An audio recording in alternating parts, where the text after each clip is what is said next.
25 August সোমবার সকাল থেকেই খবর ছড়িয়ে পড়েছিল সোমবার দুপুরে জনপ্রিয় কন্টেন্ট ক্রিয়েটর তৌহিদ আফ্রিদিকে আদালতে হাজির করা হবে। এজন্য সকাল 8টা থেকেই ইউটিউবার টিকটকাররা ঢাকার চিফ মেট্রোপলিটন ম্যাজিস্ট্রেট আদালত চত্বরে ভিড় করতে থাকেন। দুপুর 12টার পর মূলধারার গণমাধ্যম কর্মীরাও আদালত চত্বরে আসতে থাকেন।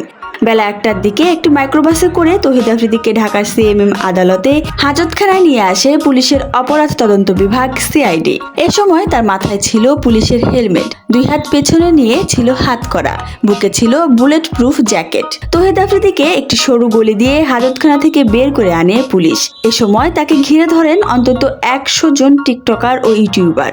এই ভিড় ঠেলে তৌহিদকে সামনের দিকে নিয়ে আসতে বেগ পেতে হয়েছিল পুলিশ সদস্যদের। এক পর্যায়ে তারা ইউটিউবার ও সাংবাদিকদের সামনে থেকে সরিয়ে দেওয়ার চেষ্টা করেন। তখন দেখা যায় তৌহিদ আফ্রিদি হাঁপাচ্ছেন। তাকে ঘিরে ধরেছিলেন পুলিশ সদস্যরাও। এরপর তাকে নিচ থেকে সিঁড়ি দিয়ে হাঁটিয়ে 2 তলায় আনা হয়। সিঁড়ির মাঝপথে আবারও হাঁপাতে থাকেন তৌহিদ আফ্রিদি। তখন তার 2 বাহু ধরে সিঁড়ির উপরে উঠাতে থাকেন পুলিশ সদস্যরা।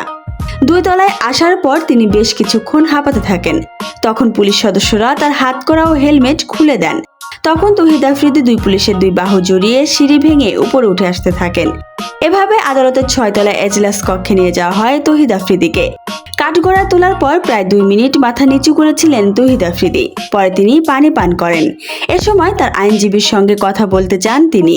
আদালত কক্ষে তখন দাঁড়াবার জায়গা নেই। আইনজীবী আর বিচার প্রার্থীদের উপচে পড়া ভিড়। 3টা 15 মিনিটে বিচারক এজলাসে এসেছিলেন। তৌহিদ আফ্রিদি কাঠগড়ার রোলিং ধরে মাথা নিচু করে দাঁড়িয়েছিলেন। অভিযোগ রয়েছে, জুলাই অভ্যুত্থানের আন্দোলনের পক্ষে যারা ভিডিও বানাচ্ছিলেন, যারা বক্তব্য বিবৃতি দিচ্ছিলেন, তাদের হুমকি দিয়ে যাচ্ছিলেন তৌহিদ আফ্রিদি।